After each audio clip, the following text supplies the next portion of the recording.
What's up YouTube, j'espère que vous allez bien. Bon, j'ai peu d'espoir sur le fait que ce soit ouvert, enfin que le coiffeur soit disponible. Mais je vais quand même aller voir parce que je commence vraiment à avoir beaucoup de cheveux. Et on verra bien si, lorsque je reviendrai, j'aurai une belle tête.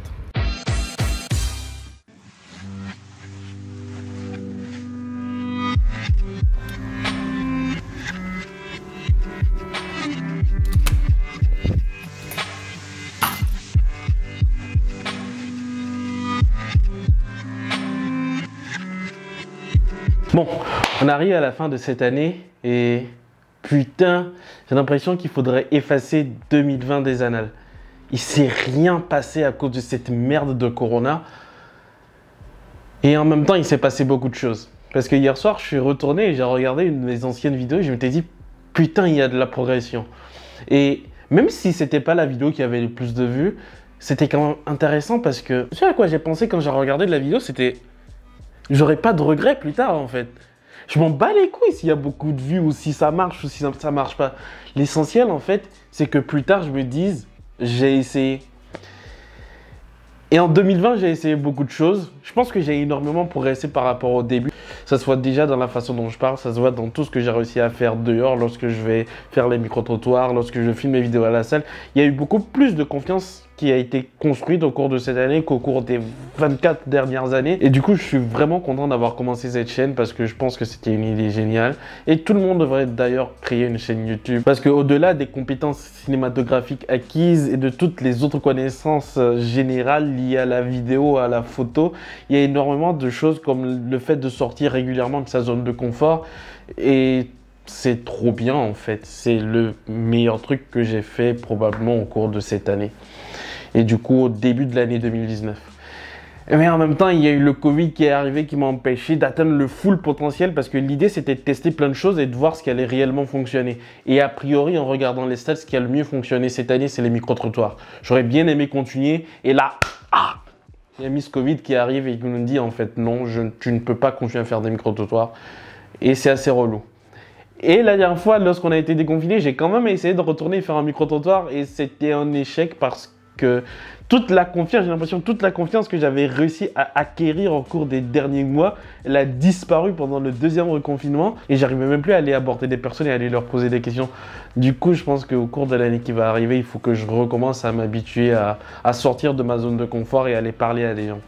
Au-delà de ça, cette année aussi a été marquée par plein de petits trucs que j'attendais énormément. Je ne vais pas rentrer dans les détails, mais que j'ai finalement réussi à faire.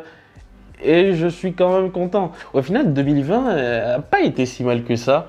Même si j'ai pas réussi à atteindre le full potentiel de ce que je voulais faire, j'ai quand même réussi à faire pas mal de choses. Et je suis assez content par rapport à ça. Mais j'ai envie de dire que c'est pas assez suffisant en fait. Le but de 2023, ce sera alors d'aller un peu plus loin. Même pas un peu plus loin, d'aller beaucoup plus loin que ce qu'on a réussi à faire en 2020. Déjà avec le Covid, comme vous pouvez imaginer, c'était pas possible de faire énormément de choses.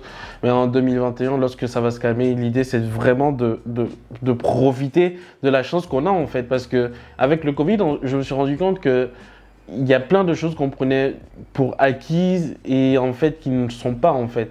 Et le but en 2021, ce sera juste de rattraper tout le temps perdu en 2020 et d'arriver à rattraper le maximum de temps perdu l'année dernière. Ou plutôt cette année qui va se terminer dans quelques secondes, dans quelques instants. Aussi, il y a beaucoup de personnes qui généralement à la fin de chaque année ils prennent des résolutions pour la nouvelle année. Et c'est pour ça hier justement je regardais mes anciennes vidéos à la même période et je me suis rendu compte que j'avais même pas fait une vidéo pour le nouvel an, que j'avais même pas fait des résolutions en fait. Et ça remonte encore beaucoup plus loin que ça. En fait, j'ai jamais compris l'idée de prendre des résolutions. Pourquoi attendre le nouvel an avant de faire des résolutions pour l'année suivante en fait? Pourquoi ne pas le faire n'importe quand dans l'année? Pourquoi attendre le 31 pour dire que à partir du 1er, je vais arrêter de me branler, je vais commencer à aller à la salle? Pourquoi attendre le 31? Enfin, ça n'a pas de sens. C'est pour ça que je pense que j'ai jamais vraiment pris de résolution de fin d'année parce que déjà, je me fixe déjà pas mal d'objectifs au cours de l'année. Alors pourquoi encore me surcharger avec des trucs en plus à la fin de l'année? Je vois pas trop le sens. C'est pour ça que je ne me suis pas fixé de résolution de fin d'année. Ça n'a pas de sens, à mon sens. Ça fait beaucoup de sens dans une phrase. Mais ouais, c'est pour ça que je ne me suis pas fixé de résolution de fin d'année parce que ça sert à rien. Toutefois, comme j'ai dit, on va essayer de maximiser au plus l'année qui va arriver. Cette chaîne, en fait, je le répète énormément, mais c'est un journal. Je ne sais pas ce que je veux faire de ma putain de vie. Désolé pour l'expression. Je ne sais pas ce que je veux faire de ma vie, mais il y a des choses que... L'idée, c'est d'arriver à vivre le maximum de vie au cours de cette seule vie. Je ne sais même pas si ça a du sens ce que je veux dire. Il y a plein de choses qui sont possibles de faire en fait. Là, je suis ingénieur et c'est un domaine en fait. J'ai pas envie d'être docteur parce que j'aime pas la médecine, j'aime pas le sang, j'aime pas ça tout simplement. Mais l'idée, c'est d'arriver à acquérir des compétences dans énormément de domaines, histoire de dire qu'au cours de ma vie, j'ai été ingénieur, j'ai été bodybuilder, j'ai été cinéaste, j'ai été photographe, j'ai été cuisinier, j'ai été, je sais pas moi, créateur d'entreprise. Le but, c'est de faire le maximum de choses en fait. Et à partir de l'année prochaine, ce sera ça mon objectif. Ce sera de vivre le maximum de vie au cours de ma seule vie. Parce qu'à chaque fin d'année, je me dis, merde, ou pas plutôt merde, je me dis, yes en fait. J'ai eu la chance de vivre une année de plus. Il n'y a pas beaucoup de personnes qui ont eu cette chance-là en fait. Déjà avec le Covid, je pense qu'il y a énormément de personnes qui n'ont pas eu la chance de voir la fin de cette année. Et nos pensées vont justement à elles. Mais pour nous qui avons eu la chance d'être en bonne santé tout simplement et d'arriver jusqu'à la fin de cette année, je pense que c'est le minimum des choses, c'est de rattraper en fait les rêves de ces personnes-là et de les vivre pour elles en fait. C'est le minimum que l'on puisse faire pour eux en fait. Et je pense qu'il y a trop de personnes qui prennent pour acquis ce qu'ils ont déjà et qui ne se rendent pas compte de la chance qu'on a d'être présent et de voir une nouvelle année qui arrive. Et peut-être c'est une façon pour moi justement de documenter, de journaliser, de garder ce message pour mon moi futur, pour que je n'oublie pas en fait que ce que j'ai, je ne dois pas l'avoir pour acquis et que j'ai la chance de voir une nouvelle année en fait. Et je vais prendre toutes les chances de mon côté pour faire en sorte que l'année 2021 qui arrive, je vive le maximum de choses, le maximum d'expériences et peut-être en vivant justement toutes ces nouvelles expériences, j'arriverai à mettre la main sur pas mon pourquoi parce que j'ai toujours pas réussi à faire le truc parce qu'il faut une personne en fait en face de moi pour qu'on prenne des notes et tout et c'est long à faire. Et je peux pas le faire avec mes amis proches parce qu'il faut une personne qui est un peu éloignée, mais qui en même temps a envie de m'aider et c'est compliqué. Mais bref, l'idée c'est pas de trouver mon pourquoi. Je pense que j'arriverai à trouver une personne qui pourra se déplacer pour qu'on le fasse. Mais c'est pas tant de trouver mon pourquoi, c'est de trouver un truc qui me donne envie de me lever chaque matin et de me donner à fond en fait. J'ai pas envie de dire que ce serait la musculation ou la salle, peut-être que c'est le cas, mais je pense pas en fait. Je pense que c'est le bodybuilding ou plutôt le fitness, c'est vraiment quelque chose que j'ai envie de faire une fois juste pour voir. Mais peut-être qu'en le faisant une fois, ça va me débloquer plein de choses et ça va me révéler une nouvelle vocation peut-être. Mais je suis sceptique par rapport à ça. Par exemple, j'ai une idée toute conne, ce serait, j'adore faire à bouffer, j'adore manger. Du coup, j'ai appris à faire à bouffer et l'idée, ce serait de travailler comme cuisinier un week-end pour voir en fait si l'idée de devenir restaurateur ou de devenir cuisinier, peut-être c'est ça ma vocation. Ou je sais pas, vu que maintenant j'ai un nouvel appareil photo, en m'amusant avec, hier je me suis rendu compte que c'était cool de prendre des photos en fait. Et j'ai même eu l'idée de demander à des personnes si elles avaient envie de poser pour que je fasse des photos. Parce que je sais même pas en fait s'il est possible que je me prenne tout seul en photo comme ça. Mais l'idée ce serait que j'explore aussi la photo, la vidéo. Et peut-être que ce sera une passion. Mais il y a un petit truc aussi qui me dérange par rapport à ça. C'est le fait que lorsqu'on va sur Instagram par exemple, le nombre de personnes qui ont pour passion le fitness, tu vois toutes les fit boys, non ça se dit pas fit boy, tous les mecs bodybuildés sur Instagram, toutes ces fitness girls, je me demande est-ce que c'est vraiment ça leur passion ou est-ce qu'ils sont juste en train d'essayer d'imiter les autres en fait. Il y a trop de personnes qui n'essaient pas de trouver leur propre identité et qui essaient de copier les autres. Je suis le plus grand des copieurs. Ça, je suis complètement d'accord avec ça. Depuis que je suis tout petit, j'arrêtais pas d'imiter ma sœur en grandissant. Et à chaque fois, dans mes vidéos, il y a plein de personnes, plein de youtubeurs que je regarde, que j'essaie d'intégrer, en tout cas dans les techniques que j'essaie d'intégrer dans mes vidéos. Et je suis le plus grand copieur. Mais l'idée en faisant ça, c'est pas tant de copier tout ce qu'ils font de A à Z, mais c'était plutôt de trouver un moyen d'arriver à ma véritable identité, en fait, d'arriver à ce qui fait que je suis moi. Et le but, en fait, c'est vraiment d'expérimenter tout, de tout essayer, d'essayer de voir s'il y a un moment, il y aura un petit truc, un petit déclic qui va faire que waouh, c'est ça mon truc, c'est ça que je veux faire. Parce que je remercie toutes les personnes avec qui j'ai travaillé au cours des différentes années dans mon cursus scolaire, j'ai envie de dire, parce que c'est important, c'est ça qui me permet d'acheter tout le matériel que j'ai, c'est ça qui me permet de payer un loyer, c'est ça qui me permet de manger. Et est-ce que c'est ce que j'ai envie de faire toute ma vie? Je ne pense pas. Et c'est d'ailleurs pour ça qu'il y a One Piece derrière.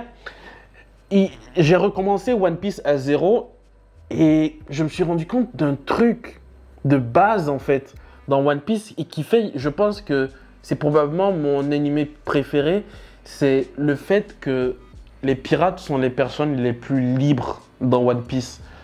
Et c'est cette liberté que je vise en fait. Et je pense que trouver sa voie, trouver son chemin, c'est le meilleur moyen d'atteindre cette liberté. Et j'ai envie de devenir un pirate. Est-ce que vous voyez Luffy? Il s'en bat les couilles. Littéralement, il s'en bat les couilles. Je pense que si tu demandes à Luffy de faire un micro-trottoir et d'aller poser une question à des gens, il sera en mode « Oh, j'ai peur de ce que les autres vont penser. » Mais il s'en bat les couilles. Et même après avoir lu le livre de Mark Manson, L'art subtil de s'en battre les couilles, c'est quand même difficile d'intégrer cette pensée en fait.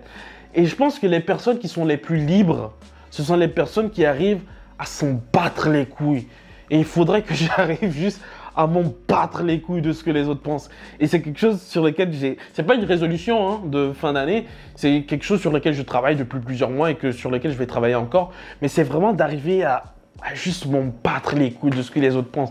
À prendre cette caméra, à sortir dehors, à me filmer. Et si les gens me regardent, à dire « je m'en bats les couilles ».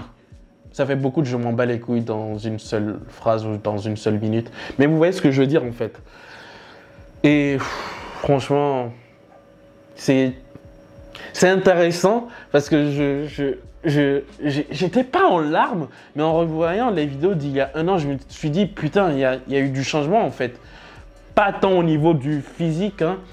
Si au niveau du physique, putain, je suis devenu un peu... Il faudrait d'ailleurs que je me fasse un programme pour être sûr de revenir sur la bonne voie parce que je pense que je me disperse un peu au niveau de mon entraînement vu que je ne m'entraîne même pas du tout. Mais bref, je divague.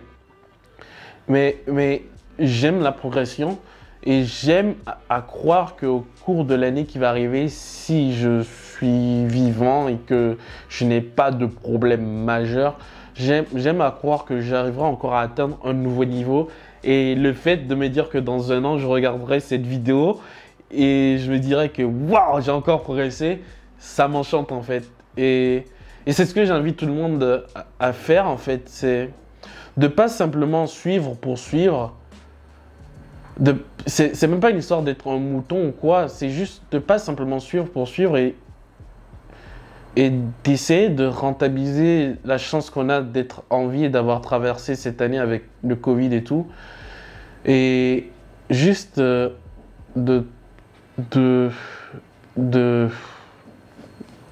d'être nous-mêmes en fait et d'arriver à notre maximum. Je divague encore.